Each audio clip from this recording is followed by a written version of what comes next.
já ter isso abstraído de uma forma bem mais simples de se trabalhar. Outro fator que vocês falaram na escala, que tem que tomar até bastante cuidado, que é até um problema que eu já tive algumas vezes, igual, por exemplo, você utiliza o seu serverless, ele vai escalando à medida que você vai tendo um volume de requisição chegando nele. E você tem que tomar um cuidado para garantir de que aquilo que o seu serverless está consumindo também tem que conseguir aguentar essa escala. Uma situação que eu tive aqui era que eu tinha uma situação que eu começava a ler no CFC Bus. Então, assim, quando chegava um momento que eu tinha uma rajada no CFC Bus, tinha, sei lá, na casa de milhares de mensagens enfileiradas, a minha fanja começava a escalar, porém o meu banco não escalava. Eu comecei a estourar o volume de conexões com o meu banco de dados. Então, isso é um cuidado também que tem que se tomar na hora de a gente fazer o projeto dessas arquiteturas serverless também. Lembra um pouco do microserviço, né? Que tudo tem que responder ao mesmo nível de abstração, né? Tudo tem que estar na mesma caixinha, assim. É isso aí. Não adianta escalar se igual o Otávio colocou, o banco de dados vai estourar o número de conexões simultâneas, por exemplo. Uma questão mas eu ainda acho que a questão principal não seria escala, porque o Web App, se você quiser, você configura escala horizontal e vertical também. E ele pode escalar só para o pico e depois voltar para o ponto dele ali de, digamos, velocidade de cruzeiro.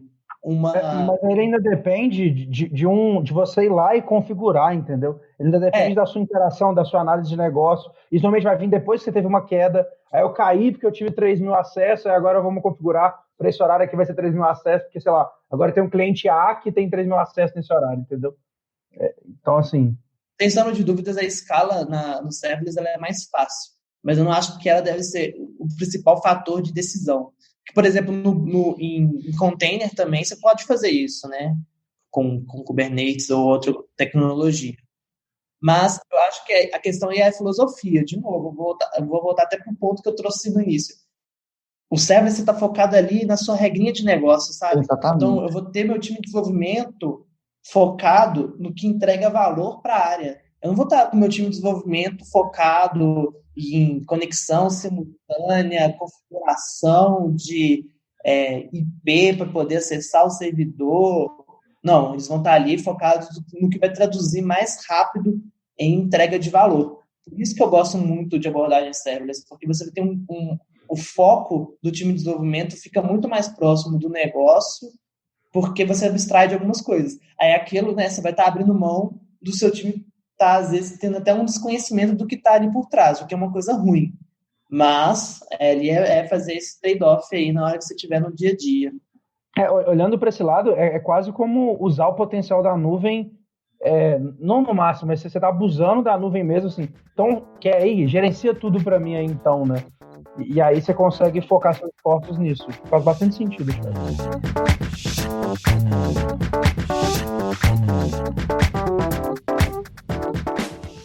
E aí, falando em abusar da nuvem, vocês estão citando aí a AWS, Azure, quais são as principais formas de eu trabalhar com serverless? Tem jeito de eu trabalhar com serverless sem estar vinculado a um vendor? Como que funciona isso? Então, hoje tem jeito, já tem soluções para arquiteturas serverless, né, que eles chamam multi-cloud. Tem muita gente que, não sei porquê, assim, mas tem muito medo de ter o vendor lock-in, né? Eu estou preso na AWS, agora eu não posso ficar preso na AWS. Eu acho que é uma preocupação que eu não sei até onde ela faz sentido. Você sempre vai estar preso a alguma coisa, seja uma linguagem, uma ferramenta, e um vendor a mais, um cloud provider a mais, eu não sei se é tão problemático, mas para responder às pessoas que têm essas preocupações aí, já surgiram, por exemplo, o OpenFaaS, que a gente estava até começando um pouco antes de começar a gravar, né? Que é a solução da Cloud Native Foundation aí para suportar funções sendo executadas em pods do Kubernetes, que são minimamente gerenciadas, e aí o Kubernetes, como a gente sabe, é o orquestrador de container aí que, por padrão, ele já te dá várias opções de você rodar de forma multi-cloud, então já tem jeito de fazer. Eu trabalho com o Lambda hoje, que são as soluções serverless da AWS, mas eu vejo muita gente falando muito bem das Azure Functions também, vocês até comentaram aí, mas não sei se existem muitas diferenças, não acredito que tenha, aí vocês podem até comentar sobre isso depois e tal, mas igual o Chagas falou, acho que o princípio é sempre o mesmo, seu código tem um ciclo de vida muito curto de execução ali, e a ideia de você ter os containers que são criados para essa execução, destruídos, então o perfil não deve variar tanto, mas existem basicamente, eu vejo essas formas de fazer serverless hoje, né, que são com as funções, com seu back-end as a service lá, ou você coloca isso em um desses cloud providers, ou você vai na abordagem multi-cloud, por motivos mistos aí que cada um pode ter, né, cada perfil de aplicação ter. O André cobriu bem aí, eu fiquei até sem falar aqui, né?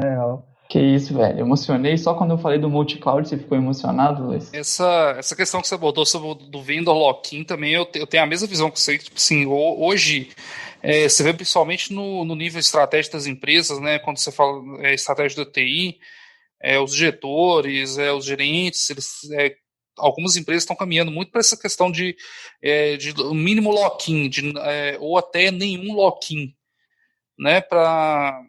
Porque para mim existe uma linha muito tênue entre você conseguir entregar valor com velocidade e você ficar focando tanto nessa questão de não ter lock-in, que acaba que você cria muita complexidade na sua infraestrutura por conta de ficar correndo disso e você não aproveita o melhor que a nuvem tem para te propor nisso. Sim. Eu acho que tem um pouco disso das empresas, assim, pelo menos as empresas que eu vim com a política de lock-in bem forte, são empresas que já tiveram que fazer reestruturações tecnológicas algumas vezes. Aí acho que já rola um trauma falando assim, já vendo a cabeça das pessoas, nossa, aquela vez a gente estava preso em tal lugar e não conseguia sair de jeito nenhum, e aí agora a gente não pode cometer o mesmo erro, entendeu?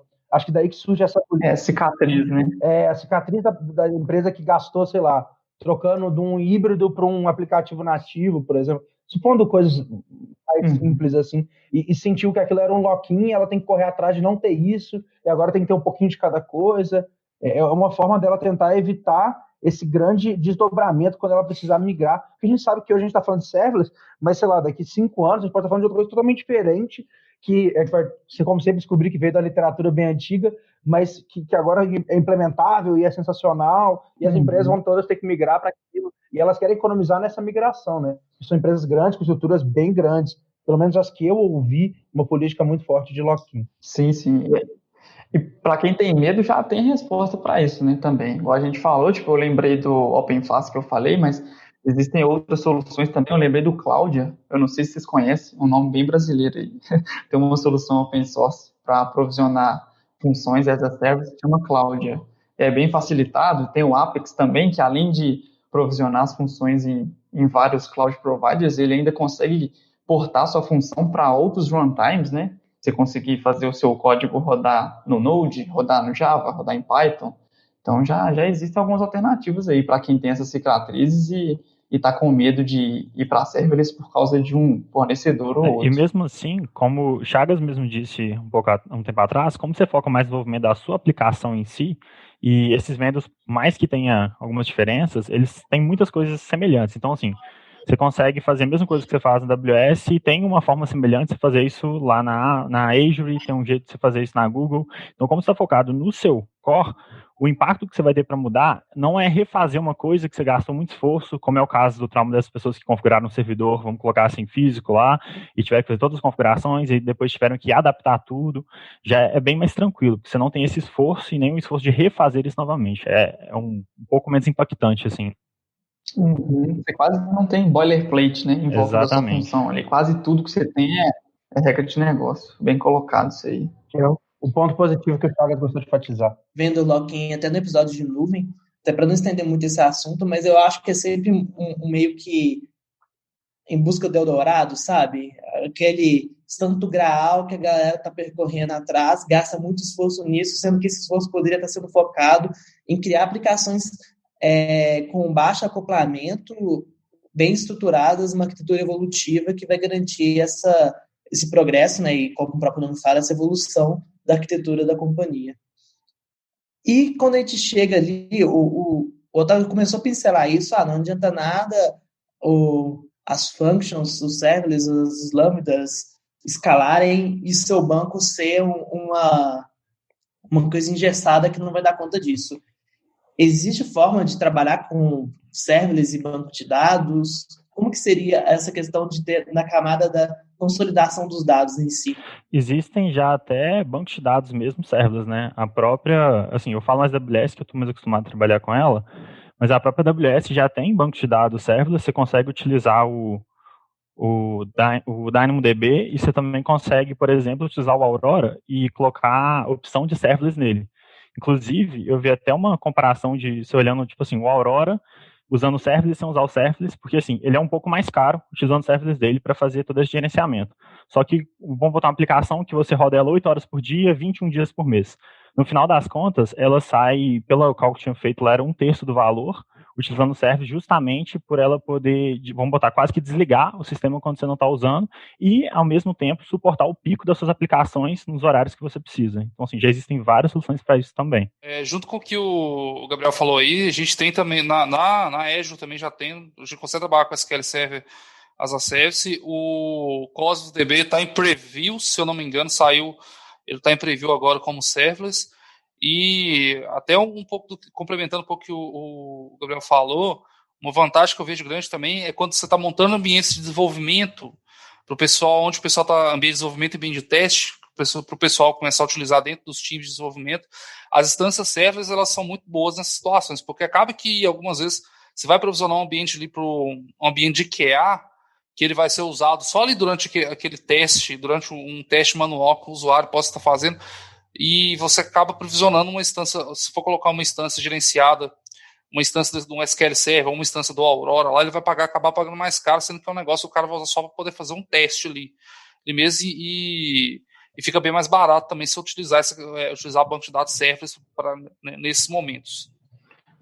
O Chagas falou da questão da escalabilidade dos componentes que interagem, né, com o seu componente serverless. Aí eu acho que a gente tem esse problema, assim, são as formas de resolverem, acaba tendo uma interseção muito grande com arquiteturas de microserviços, assim. Não adianta você focar muito em criar aquele seu serviço que escala, igual a gente falou que as Lambda Functions aqui, elas escalam de forma automática e tal, mas o seu banco de dados, ele acaba não escalando, ou principalmente o seu sistema de mensageria, né, que a galera usa muito com as Lambda Functions também e tal. Só que, assim, a gente fala muito de escalabilidade e tal, a Lambda Function, esses serviços todos que essas plataformas oferecem, né, o SQS lá, que é o Message Bus da AWS e tal, eles todos escalam muito bem, mas a gente está falando muito da escalabilidade em termos de carga, né, de suportar fluxo, mas existe a parte de escalar, que é você criar telemetria para isso tudo, que é você ver quando está tudo funcionando, como que você faz failover, né, a flexibilidade que você tem de se recuperar de falhas. E aí esse é um ponto que é um pouco mais difícil, mas é aquele trade-off, né? É aquela troca. Você está abrindo mão, assim, de ter controle para você ter velocidade, né? Igual o Otávio também comentou, que é muito rápido você fazer o setup de um ambiente desse, que é 100% serverless para uma equipe de QA, por exemplo, e tudo mais. Só que você está abrindo mão de controle. E aí, dependendo do perfil da sua aplicação, isso não faz tanto sentido, né? Sim, por isso que eu acho que é muito válido o que o Chagas estava levantando durante toda a discussão, de que não é escalabilidade o principal fator decisório, porque você vai ter que lidar com ela em todos os outros pontos, e vai ser muito parecido com o microserviço, como o Lucas falou. Então, por isso que tem todo um fio, né, nesse argumento que o Chagas está trazendo, picado em partes aí, alimentando a gente das migalhas, de que não é o principal ponto decisório, né? E assim, a solução para isso, né, por exemplo, banco, não precisa ser um banco serverless. Você vê, por exemplo, o MongoDB, ele já tem todo aquele esquema de réplica set, o default, né, ele tem até um número mínimo de réplicas que está trabalhando para garantir a segurança e consistência dos dados entre as réplicas. Então, e aí seriam boas práticas gerais que não são necessariamente de serverless, né? Eu acho que o papo está muito bom, mas estamos chegando aqui no fim. Vamos para as considerações finais aí da galera. Luiz, começar de você. Tem alguma consideração, um ponto? Que de novo, quando eu fui falar lá de microserviço no início de tudo aqui, que é episódio, cara, tem que olhar muito para a demanda do negócio que você quer atender para responder se o serverless te serve ou não te serve, e todas as questões de empresa, de lock-in, que faz parte da demanda de negócio. Então, acho que é uma adesão tecnológica